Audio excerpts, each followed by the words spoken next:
En estos miércoles recientes hemos venido estudiando la figura,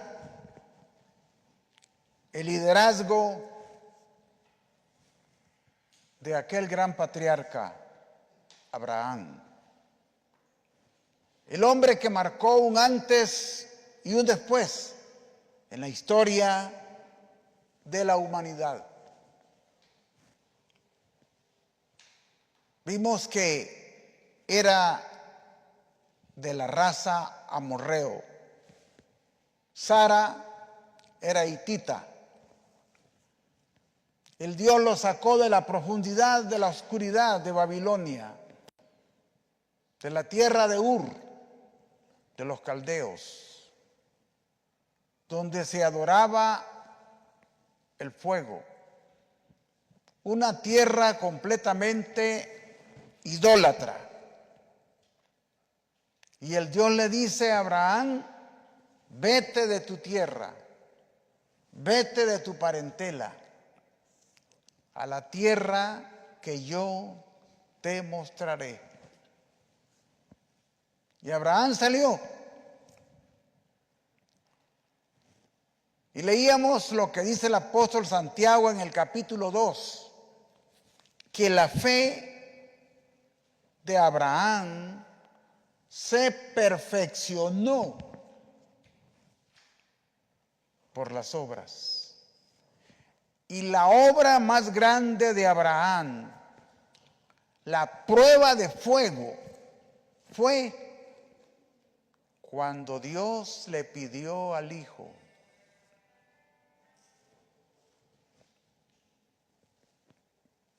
Y es algo totalmente contra cualquier lógica humana, que Abraham haya llegado hasta ese nivel,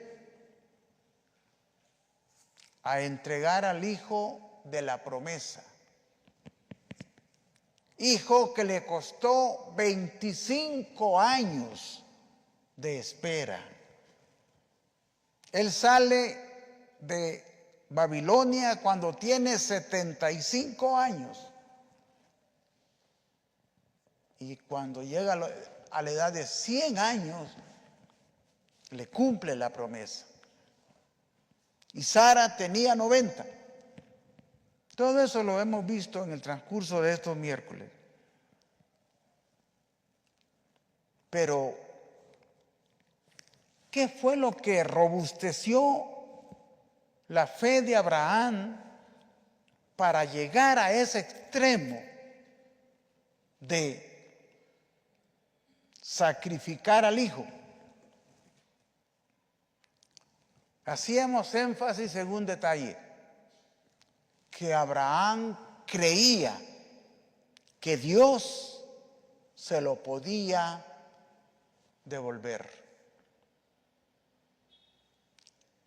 O sea, Abraham creía en la resurrección de los muertos, que Dios se lo había dado y él se lo iba a devolver. Eso es lo que leíamos en Hebreos. Leamos bien este verso. Hebreos 11. Y esta fue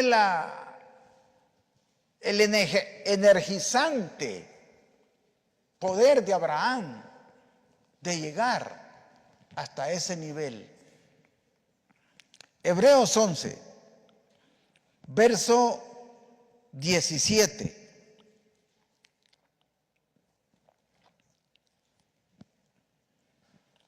Al 19. Por la fe, Abraham, cuando fue probado, ofreció a Isaac, y el que había recibido las promesas ofrecía su unigénito, habiéndosele dicho: en Isaac te será llamada descendencia. Ahora pongámosle cuidado al verso 19. pensando que Dios es poderoso para levantar aún de los muertos, de donde, en sentido figurado, también lo volvió a recibir. ¡Qué capacidad de hombre! Por esa razón, cuando él pasa ese fuego de prueba, Dios le da un título a Abraham. Le llamó amigo de Dios. Desde Adán hasta que Cristo viniera a la tierra, a ningún hombre Dios llamó amigo, ni al gran Moisés. Le llamó siervo, su profeta, pero no amigo. A David, a todos esos grandes hombres, no los llamó amigos. Lo hemos visto a través de este estudio, que hoy estamos recopilando todos estos datos. Solo Abraham fue llamado amigo. Y fue exactamente después de haber entregado al Hijo en el sacrificio. Y el punto toral aquí es que Abraham creía en la resurrección. Estaba seguro que Dios se lo iba a devolver. Es obvio que ninguno de nosotros,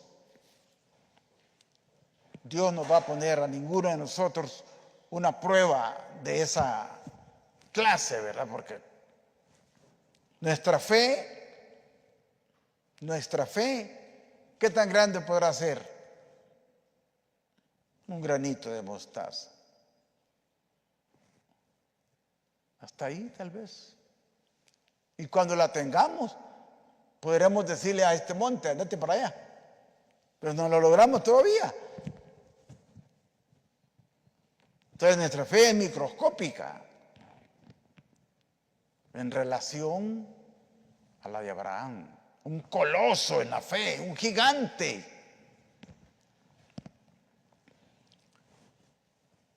Y tan poderoso y tan grande va a ser el premio de Abraham, que Jesucristo ya le tiene un puesto designado en el reino. ¿Se recuerdan qué dijo el maestro sobre eso? ¿Qué lugar va a ocupar? Vendrán muchos del oriente y del occidente, del norte y del sur, y se congregarán. ¿Y quién va a estar en la mesa del reino? Abraham, Isaac, Jacob. Y al decir que va a estar en la mesa, va a ser un alto dirigente, un alto ejecutivo del reino de Dios. Oiga, del reino de Dios. Va a ocupar un puesto importantísimo en el reino. Se va a sentar a la mesa. Todavía no nos podemos imaginar esto de Abraham.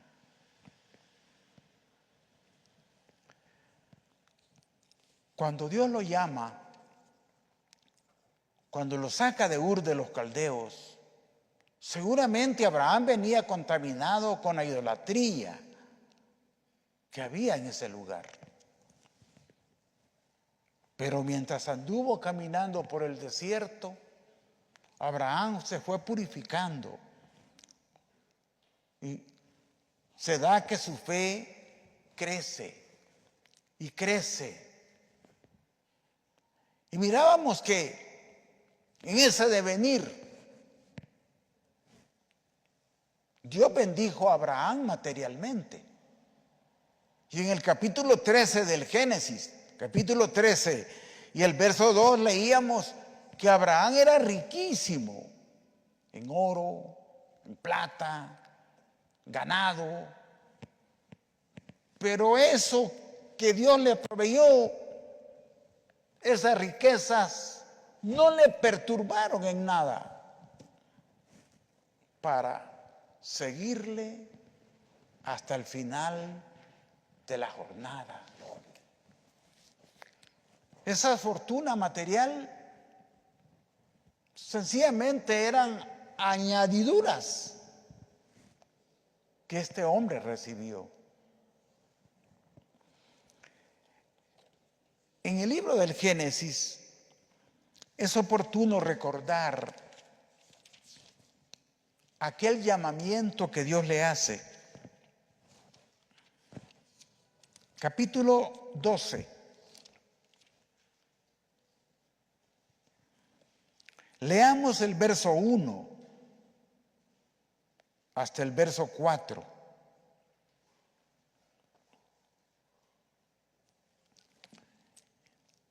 Pero el Eterno había dicho a Abraham: vete de tu tierra y de tu parentela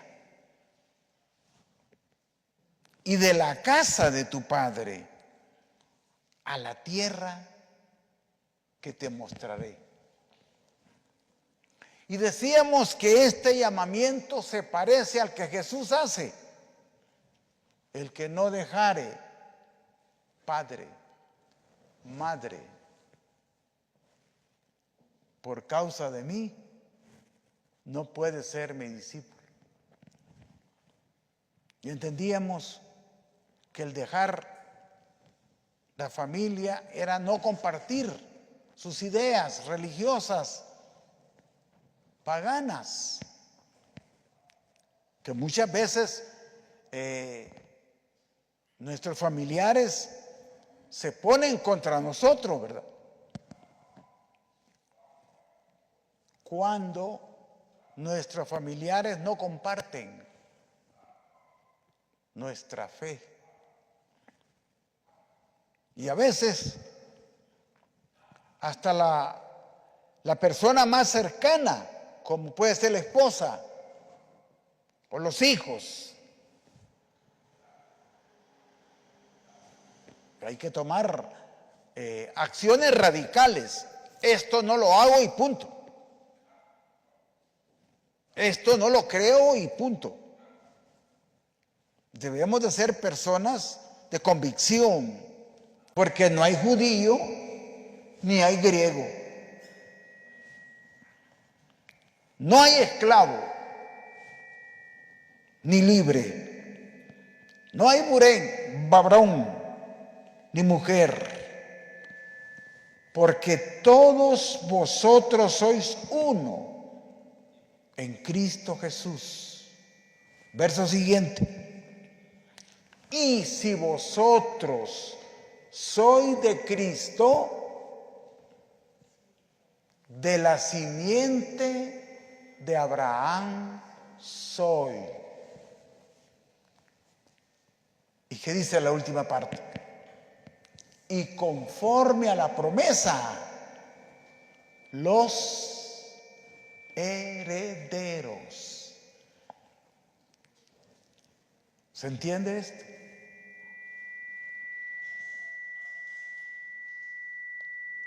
A través de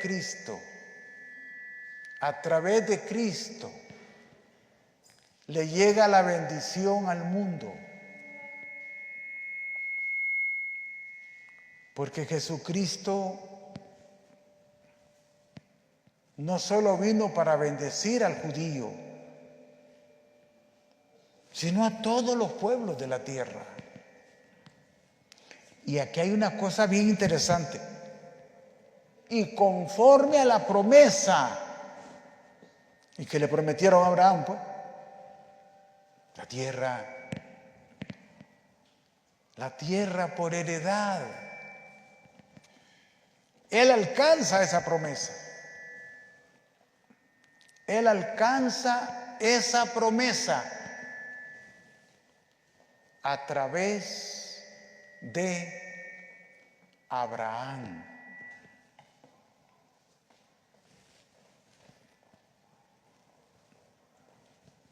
Qué bendición la de este hombre. ¿Cómo hace cambiar el panorama de la humanidad? Debemos de aprender y practicar hasta donde nos sea posible servir de bendición para otros, compartir la palabra, compartir una buena acción. Imagínense ustedes que hay un feedback, ¿verdad? Imagínense que vaya una persona mayor intentando cruzar la calle y usted solamente la quede viendo y no le dé importancia. ¿Cree usted que es una buena acción esa?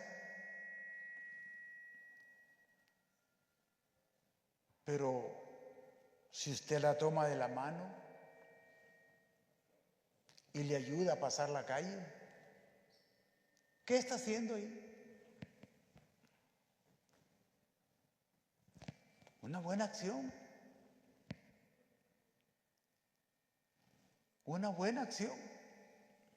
Hoy la gente se ha vuelto tan indiferente con el prójimo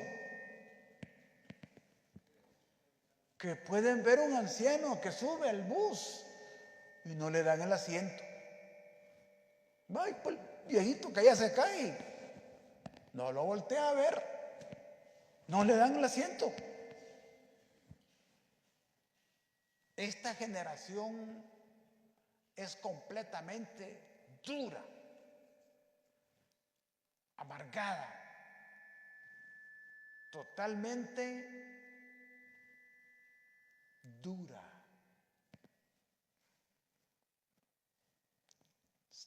Tengamos ese concepto. Seamos personas de bendición para otros. Y si vosotros sois de Cristo, de la simiente de Abraham sois, y conforme a la promesa, los herederos. Pero volvamos nuevamente a Génesis. Génesis. Y tratemos de recordar algo que está así como entre pinceladas. No está muy claro. Pero el hecho de que no esté muy claro no es que no sea cierto.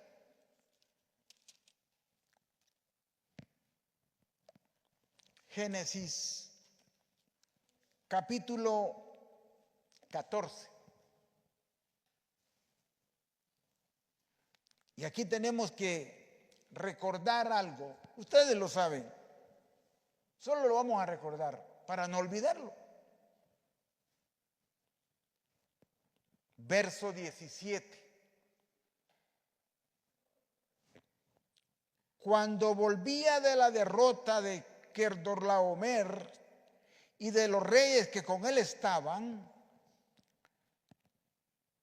salió el rey de Sodoma a recibirlo al valle de Sabe, que es el valle del rey. Verso 18. Entonces Melquisedec, rey de Salem, sacerdote del Dios Altísimo, sacó pan y vino y le bendijo, diciendo: bendito sea Abraham del Dios Altísimo, creador de los cielos y de la tierra. Y bendito sea el Dios Altísimo que entregó tus enemigos en tu mano y dio a Abraham el diezmo de todo. Aquí hay varias cositas que debemos revolver. Esta parte histórica. Quiere decir que en los tiempos de Abraham hubo un sacerdocio al cual se le llama Melquisedec. Poco se sabe de este sacerdocio. Pero si hubo un sacerdocio, entonces hubo un sistema de adoración. No habían templos, no había ceremonias rituales, pero había un sacerdocio. ¿Y qué hizo Abraham?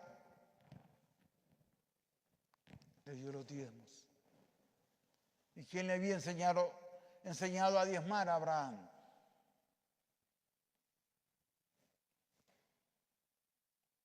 No encontramos en la Escritura, ¿verdad? Que Dios le haya dicho a Abraham, dale el diezmo a Melquisedec. No encontramos. Pero sí encontramos este sacerdocio. Y miren, Abraham era la gran figura. Tenía toda la autoridad de Dios. Pero ¿qué notan aquí? Cómo él sumisamente le entrega a Melquisedec lo que era de Dios. Abraham perfectamente bien pudo haber dicho, ¿por qué se lo voy a dar? Yo lo voy a gastar en lo que quiera. Pero no hace eso. ¿Qué vemos en este hombre? Sumisión, respeto. Aunque él era el gran líder, el gran profeta, el amigo de Dios, pero cumple con esto. No se sabe quién era ese Melquisedec. No se sabe quién era ese sacerdote. Lo cierto del caso es que era una orden sacerdotal y duró por mucho tiempo, hasta cuando fue cambiada por otra orden, la orden de Leví.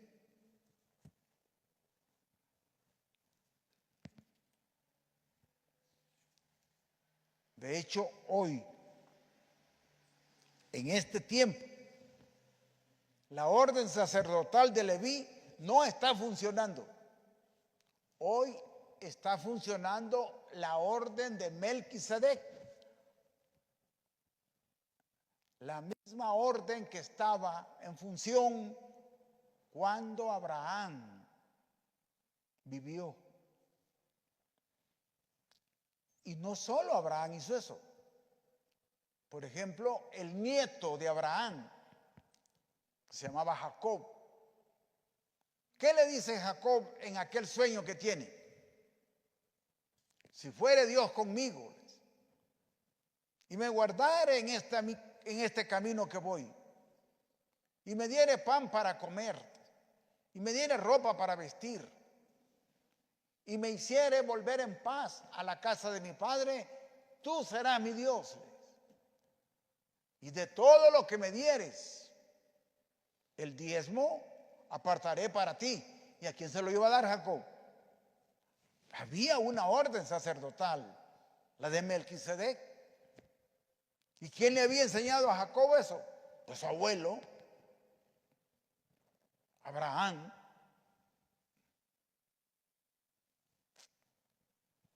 esa orden de Melquisedec es la que hoy está funcionando. Y el sumo sacerdote, el sumo pontífice de esa orden sacerdotal es Jesucristo. En el libro de los Salmos, Salmo 110, Salmo 110.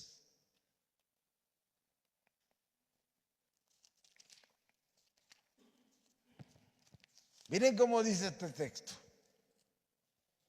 Verso 4.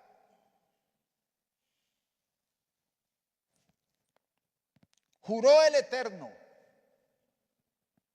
y no se arrepentirá. Tú eres sacerdote para siempre, según el orden de Melquisedec. ¿Quién es este que es sacerdote para siempre, según el orden de Melquisedec? Cristo. Cristo, se dice en Hebreos, que es el sumo pontífice. Y aquí hay un problema muy serio. Si Jesucristo es el sumo pontífice, no puede haber otro sumo pontífice. Y ustedes ya saben a quién le dicen sumo pontífice también, ¿verdad? Entonces no pueden haber dos sumos pontífices. Sumo pontífice es lo máximo.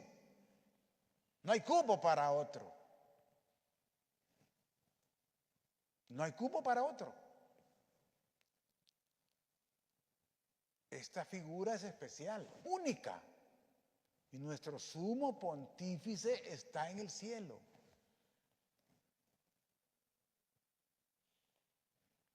Y en la tierra, si está funcionando el orden de Melquisedec, entonces hay sacerdotes. Capítulo 5 de Apocalipsis. ¿Qué dice capítulo 5 de Apocalipsis? Y el verso 10. Capítulo 5 de Apocalipsis.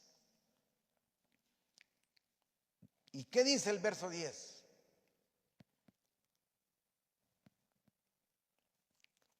Miren qué hermoso el verso.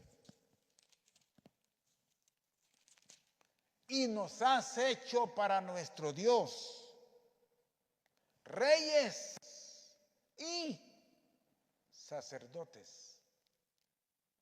No dice nos harás. Ya somos. Según el orden de Melquisedec, no el orden de Leví. No el orden de Leví, sino de Melquisedec.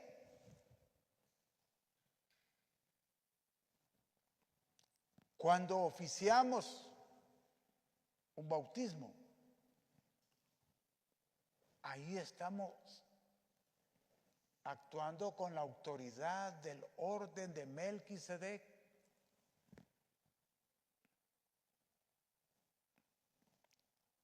¿Y qué dice el apóstol Pedro? Pónganse de pie, por favor. Primera de Pedro, capítulo 2, verso 9. Mas vosotros sois linaje escogido, real, ¿qué? Sacerdocio, nación santa, pueblo adquirido por Dios, para que anunciéis las virtudes de aquel que os llamó de las tinieblas a su luz admirable. Esto es uno de los grandes trabajos que debemos y tenemos que hacer. No es una sugerencia, es una orden de parte de Dios. Usted en cualquier lugar donde esté tiene que ejercer este sacerdocio, anunciarle al mundo la luz de Dios, la luz de Dios. Usted que nos sigue a través de nuestras plataformas digitales, anúnciele a otro, dígale que se conecte con la iglesia de Dios en Cristo Jesús. De esa manera estará cooperando para que este anuncio se engrandezca. Ejerzamos el sacerdocio de Melquisedec e imitemos a Abraham,